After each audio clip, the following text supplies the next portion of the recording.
नमस्कार दोस्तों, आपका स्वागत है मेरे इलेक्ट्रिकल ट्यूटोरियल चैनल पे। यहाँ पर हम लोगों ने इलेक्ट्रिकल इंजीनियरिंग के नेटवर्क एनालिसिस से नेटवर्क फंक्शन या सिंथेसिस ऑफ पैसिव नेटवर्क से एक न्यूमेरिकल प्रॉब्लम को लिए हुए हैं, जो कि इस प्रकार से है।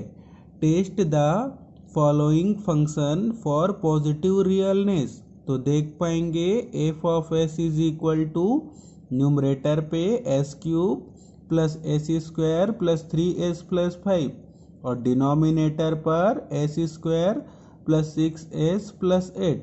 तो हम लोगों को इस न्यूमेरिकल प्रॉब्लम पे दिए हुए फंक्शन के पॉजिटिव रियलनेस को चेक करना होगा। इस न्यूमेरिकल प्रॉब्लम को स्टार्ट करने से पहले आप लोग पहले मेरे प्लेलिस्ट पर जाएं, सिंथेसिस ऑफ पैसिव नेटवर्क। उस प्लेलिस्ट पर पॉजिटिव रियल फंक्शन और टेस्टिंग ऑफ पॉजिटिव रियलनेस वाले वीडियो को शुरू से लेकर अंत तक देखें। फिर इस न्यूमेरिकल प्रॉब्लम को आप लोग सॉल्व करेंगे या समझेंगे तो यह न्यूमेरिकल प्रॉब्लम आप लोगों को बहुत ही आसानी से सॉल्व हो जाएगा।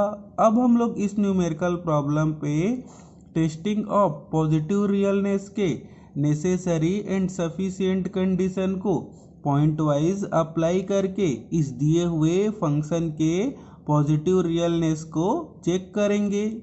तो सबसे पहले अब हम लोग यहाँ पर टेस्टिंग ऑफ पॉजिटिव रियलनेस के नेसेसरी एंड सफिशिएंट कंडीशन को इस दिए हुए फंक्शन पर अप्लाई करेंगे, जो कि इस प्रकार से है। तो पहले कंडीशन पर देख पाएंगे for real value of S F of S is real. तो इस कंडीशन को समझने के लिए हम लोगों को इस दिए हुए फंक्शन एफ ऑफ एस को केयरफुली वॉच करना होगा और देखना होगा कि न्यूमरेटर के पॉलिनोमियल इक्वेशन पर और डिनोमिनेटर के पॉलिनोमियल इक्वेशन पर कोई भी कोफिशिएंट निगेटिव नहीं होने चाहिए। सभी के सभी कोफिशिएंट कैसे होने चाहिए? पॉजिटिव होने चाहिए। तो तभी हम लोगों को जब इस एफ ऑफ एस पर किसी भी एस के रियल वैल्यू को अप्लाई करेंगे तो एफ ऑफ एस का वैल्यू हम लोगों को यहाँ पर क्या मिलेगा? रियल मिलेगा। तो यहाँ पर हम लोगों ने देखा कि इस फंक्शन एफ ऑफ एस के न्यूमरेटर के पॉलिनोमियल इक्वेशन पर और डिनोमिनेटर के पॉलिनोमियल इक्वेशन पर सभी कोफिशिएंट क्या हैं? पॉजिटिव हैं, जिस कारण से एस के रियल वैल्यू के लिए हम लोगों को एफ ऑफ एस का वैल्यू क्या मिलेगा? रियल मिलेगा। तो इस फंक्शन के द्वारा टेस्टिंग ऑफ पॉजिटिव रियलनेस के पहले नेसेसरी एंड सफिशिएंट कंडीशन को सेटिस्फाई किया। अब हम लोग आगे टेस्टिंग ऑफ पॉजिटिव रियलनेस के दूसरे नेसेसरी एंड सफिशिएंट कंडीशन को देखेंगे और जिसको इस फंक्शन एफ ऑफ एस पे अप्लाई करेंगे, जो कि इस प्रकार से है। तो दूसरे कंडीशन पर अब हम लोग यहाँ पर देखेंगे B of S should be Hurwitz polynomial, जिससे हम लोग यह पता लगा पाएंगे कि दिए फंक्शन के सभी पोल एस प्लेन के लेफ्ट हैंड साइड पर होना चाहिए। इसके लिए डिनोमिनेटर के पॉलिनोमियल इक्वेशन को किससे डिनोट किया जाता है? बी ऑफ एस से। और बी ऑफ एस को क्या होना चाहिए? हॉर्विट्ज पॉलिनोमियल होना चाहिए। तो यहाँ पर हम लोग हॉर्विट्ज पॉलिनोमियल को दो तरीके से चेक कर सकते हैं। तो हम लोगों को याद रखना होगा कि जब कभी भी डिनोमिनेटर के पॉलिनोमियल के इक्वेशन का डिग्री 1 या 2 हो तो उससे हम लोग आसानी से पोल के वैल्यू को कैलकुलेट कर सकते हैं। और हम लोगों को यहाँ पर देखना होगा कि जब कभी भी हम लोग पोल के वैल्यू को कैलकुलेट करें तो उसका वैल्यू हम लोगों को क्या मिलना चाहिए? निगेटिव मिलना चाहिए। और जब हम लोग उस पोल को एस प्लेन पर ड्रॉ करेंगे तो सभी के सभी पोल कौन से साइड पर होना चाहिए? एस प्लेन के लेफ्ट हैंड साइड पर होना चाहिए। और हॉर्विट्ज पॉलिनोमियल चेक करने के लिए यहाँ पर दूसरे तरीके पर हम लोग हॉर्विट्ज़ पॉलिनोमियल के कन्वेंशनल मेथड को अप्लाई करेंगे, जिस पे हम लोगों को डिनोमिनेटर के पॉलिनोमियल इक्वेशन को दो भागों पर डिवाइड करना होगा, एक इवन पार्ट पर और एक ऑड पार्ट पर। और हम लोगों को आगे इवन पार्ट और ऑड पार्ट की हेल्प से कंटिन्यूड फ्रैक्शन को कैलकुलेट करके उनके कोफिशिएंट को चेक करना होगा कि सभी कोफिशिएंट कैसे होने चाहिए, पॉजिटिव होने चाहिए। तो यहाँ पर हम लोग देख पाएंगे कि इस डिनोमिनेटर के पॉलिनोमियल के इक्वेशन का डिग्री क्या है, 2। तो जब कभी भी ऐसे सिंपल हम लोगों को क्वाड्रेटिक इक्वेशन दिए हों और उस क्वाड्रेटिक इक्वेशन पर एस के पावर के सभी टर्म प्रेजेंट हो और उनके कोफिशिएंट कैसे होने चाहिए, सभी पॉजिटिव होने चाहिए, जिस कारण से जो डिनोमिनेटर का polynomial equation b of s क्या होगा, हॉर्विट्ज़ पॉलिनोमियल होगा। तो यहाँ पर हम लोगों को याद रखना होगा कि जब कभी भी डिनोमिनेटर का पॉलिनोमियल के इक्वेशन पर डिग्री 1 या 2 हो, या हम लोगों को डिनोमिनेटर के पॉलिनोमियल इक्वेशन क्वाड्रेटिक दिए हों, तो हम लोगों को हॉर्विट्ज़ पॉलिनोमियल कैलकुलेट करने की ज़रूरत नहीं है। हम लोग इस इक्वेशन को देखकर ही पहचान कर सकते हैं कि यह जो डिनोमिनेटर का पॉलिनोमियल इक्वेशन हॉर्विट्ज़ पॉलिनोमियल है कि नहीं।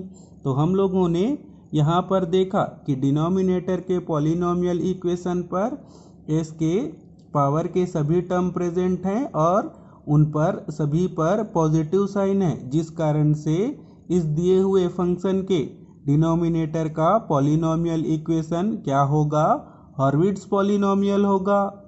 तो इस फंक्शन के द्वारा टेस्टिंग ऑफ पॉजिटिव रियलनेस के सेकंड कंडीशन को पूरी तरीके से सेटिस्फाई किया।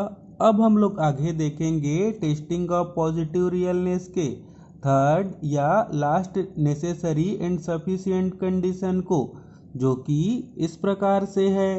तो थर्ड कंडीशन पर देख पाएंगे f of s is equal to m1 m2 minus n1 n2 where s is equal to j omega is greater than equal to 0 for all value of omega. तो अब हम लोगों को आगे इस थर्ड कंडीशन के लिए इस दिए हुए फंक्शन के न्यूमरेटर के पॉलिनोमियल इक्वेशन को और डिनोमिनेटर के पॉलिनोमियल इक्वेशन को यूज़ करके हम लोगों को न्यूमरेटर और डिनोमिनेटर के पॉलिनोमियल के इक्वेशन के इवन पार्ट और ऑड पार्ट को कैलकुलेट करना होगा, जो कि इस प्रकार से है। न्यूमरेटर के पॉलिनोमियल के इक्वेशन के इवन पार्ट को किससे डिनोट किया जाता है, m1 ऑफ s से। और m1 ऑफ s पे अब हम लोग यहाँ पर लिख पाएंगे s स्क्वायर प्लस 5 को, तो लिखेंगे s स्क्वायर प्लस 5। अब हम लोग आगे न्यूमरेटर के पॉलिनोमियल के इक्वेशन के ऑड पार्ट को लिखेंगे, जिसको किससे डिनोट किया जाता है, n1 ऑफ s से। और n1 ऑफ s पे हम लोगों को लिखना होगा s क्यूब प्लस 3s को, तो लिखेंगे s क्यूब प्लस 3s। अब हम लोगों को ठीक इसी प्रकार से डिनोमिनेटर के पॉलिनोमियल इक्वेशन से उसके इवन पार्ट और ऑड पार्ट को अलग अलग करके लिखना होगा। तो डिनोमिनेटर के पॉलिनोमियल इक्वेशन के इवन पार्ट को किससे डिनोट किया जाता है, m2 ऑफ s से। और हम लोगों को m2 ऑफ s पे लिखना होगा s स्क्वायर प्लस 8 को। अब हम लोग आगे डिनोमिनेटर के पॉलिनोमियल के इक्वेशन के ऑड पार्ट को लिखेंगे, जिसको किससे डिनोट किया जाता है, n2 ऑफ s से। और n2 ऑफ s पे हम लोगों को यहाँ पर लिखना होगा 6s को। अब हम लोग आगे यहाँ पर इस दिए हुए थर्ड कंडीशन पर m1 of s, m2 of s, n1 of s और n2 ऑफ s के वैल्यू को पुट करेंगे, तो लिखेंगे F of S is equal to, पहले मल्टीप्लाई करना होगा m1 m2 का, तो लिख पाएंगे एस स्क्वायर प्लस 5 फिर इंटू एस स्क्वायर प्लस 8 फिर माइनस साइन, तो माइनस साइन को लिखेंगे। फिर अब हम लोगों को मल्टीप्लाई करना होगा n1 n2 का, तो लिखेंगे S cube plus 3s into 6s, और सभी s के जगह हम लोगों को यहाँ पर क्या पुट करना चाहिए, जे ओमेगा। तो हम लोगों को f ऑफ s का वैल्यू कितना मिलना चाहिए, ग्रेटर देन इक्वल टू 0। जब हम लोग आगे इस s वाले टर्म को मल्टीप्लाई करके सॉल्व करेंगे तो यहाँ पर हम लोगों को कितना मिलेगा, तो लिखेंगे -5 s to the power 4 minus 5 s square plus 40, और हम लोगों को सभी s के जगह यहाँ पर क्या पुट करना होगा, जे ओमेगा। तो f ऑफ s का वैल्यू हम लोगों को कितना मिलना चाहिए, ग्रेटर देन इक्वल टू 0। अब हम लोग आगे इस सभी s के जगह क्या पुट करेंगे, जे ओमेगा पुट करेंगे। तो हम लोगों का इक्वेशन क्या हो जाएगा, -5 J omega to the power 4 minus 5 J omega square plus 40 is greater than equal to 0। तो जैसा कि हम लोग जानते हैं कि जे टू दी पावर 4 क्या होता है, +1 होता है, और जे स्क्वायर का वैल्यू क्या होता है, -1। तो अब हम लोग इस इक्वेशन को लिख पाएंगे -5 omega to the power 4 plus 5 omega square plus 40 is greater than equal to 0। तो यहाँ पर हम लोग देख पाएंगे कि इस इक्वेशन पर हम लोगों को यहाँ पर कौन सा साइन मिला हुआ है, माइनस साइन मिला हुआ है। और जब हम लोग इस f ऑफ s के वैल्यू को ओमेगा के किसी भी वैल्यू के लिए चेक करेंगे, ओमेगा का वैल्यू पॉजिटिव भी हो सकता है और ओमेगा का वैल्यू नेगेटिव भी हो सकता है। तो यहाँ पर हम लोग देखेंगे कि ओमेगा के कुछ वैल्यू के लिए यह थर्ड कंडीशन क्या होगा, सेटिस्फाई नहीं होगा, जिसको अब हम लोग यहाँ पर लिख पाएंगे f of s is not greater than equal to 0। तो यहाँ पर हम लोग देखेंगे कि टेस्टिंग ऑफ पॉजिटिव रियलनेस के थर्ड कंडीशन को दिए हुए फंक्शन के द्वारा सेटिस्फाई नहीं किया, जिस कारण से यह दिया हुआ फंक्शन पॉजिटिव रियल फंक्शन नहीं होगा, और जिसके आंसर को अब हम लोग यहाँ पर किस प्रकार से लिख पाएंगे। तो यहाँ पर हम लोग लिखेंगे आंसर को, the given function is not PR function.